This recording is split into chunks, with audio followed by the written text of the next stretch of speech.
George Galloway, did you just watch the Prime Minister's speech?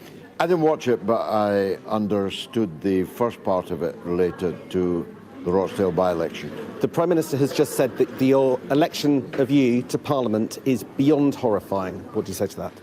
Well, I can understand how disappointed he is about the by-election. The Conservative Party, which is the government of the country, was crushed, not just by me, but by an independent candidate that no one had ever heard of before outside of Rochdale. So it was a disastrous night for the Conservatives and a disastrous night for Labour. I got more votes than Labour and the Conservatives and the Liberal Democrats and the Reform Party put together, which adds up to a pretty crushing rejection of the two-party system. So I understand why he's alarmed. I want you to address some of the specifics that the Prime Minister said about you this evening. He said that you backed Hezbollah. Is that true? I don't know what that means, backed Hezbollah. I oppose Israel's occupation of Lebanon, and I respect the right of people in occupied territory to resist their occupier.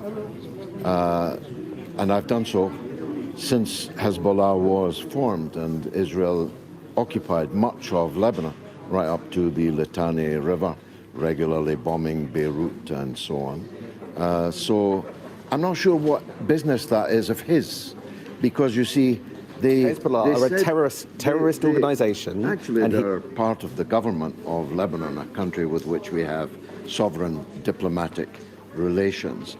I had this debate with Sky's Anna Botting in 2006. It's quite an epic clip. You should watch it. More than 100 million people have. They said all these things about me in the by-election. And in the by-election, it was them that got crushed in the democratic process. So I'm not sure why he would reheat it now. The Prime Minister is saying talk that as if this is God. We're talking about little Rishi Sunak in the fag end of his prime ministership. Don't talk to me as if he's come down from the mount with tablets of stone. The things that he says are somehow meant to awe me. They may awe you, they don't awe me. A lot of people have just watched what the Prime Minister said. This is your opportunity to respond to what he said. Well, he says that there are forces here at home trying to tear us apart. He is implying you are a divisive figure. You have run an election campaign that has tried to appeal particularly, not entirely, to one section of the community. Who won the election? Me or Rishi Sunak? I've got the Democratic mandate here, not Rishi Sunak. He didn't even come second. He was lucky to come third. So don't put to me statements made by Rishi Sunak as if I'm supposed to be impressed by them. He don't impress me much. We at Sky have spent some time today on the streets of Rochdale, and there are people who say that they feel intimidated by people like you and the people that have supported you. I have just and they have pointed out that you have concentrated your campaign on foreign affairs, and they worry that Rochdale will not be the winner. That's my answer to you. I was just elected with a thumping majority by the electorate in Rochdale. That's all that matters to me.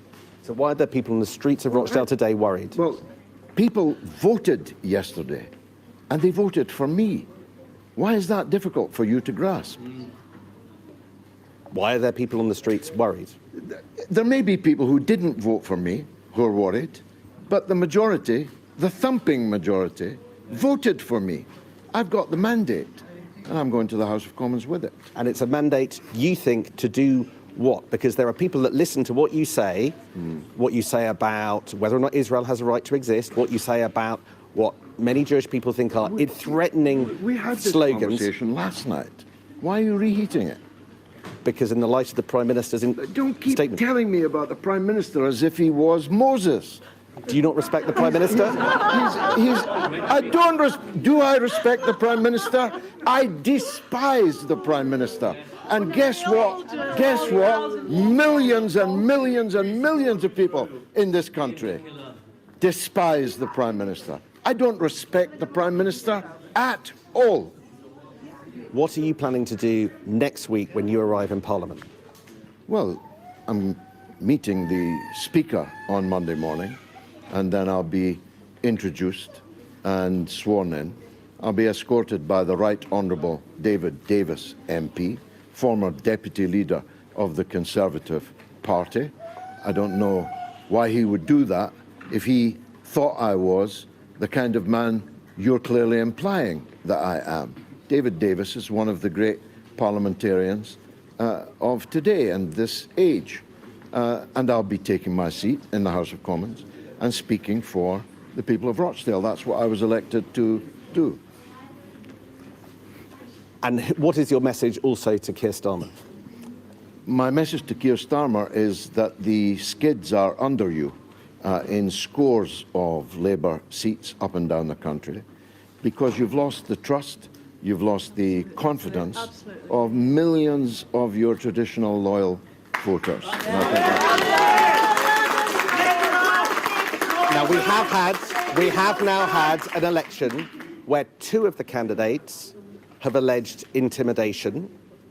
The Prime Minister referenced that intimidation in his address on the steps of... to the Prime Minister as if that's supposed to impress me. The Prime Minister is the Prime Minister is a rather diminutive, diminished and degraded politician. He made a party political statement. I don't care about Rishi Sunak's attitude. What I care about is that the returning officer, a man of unimpeachable integrity, I'm sure you'll agree, declared it a free and fair election, and me as the winner, and Rishi Sunak as one of the crushed two big parties in the state. So why are two candidates? Keep repeating the same questions to me, because I have other people to talk to. So let's make this the last one, shall we? We've got a party to deal with. Allegations of intimidation, allegations that your supporters intimidated other candidates. Five times you've said that. The returning officer declared it last night. You were there as a free and fair election, and me as the winner. And the Electoral Commission today have said that they're going to look and talk to the parties. Have to just suck it up. I won the election. Yeah.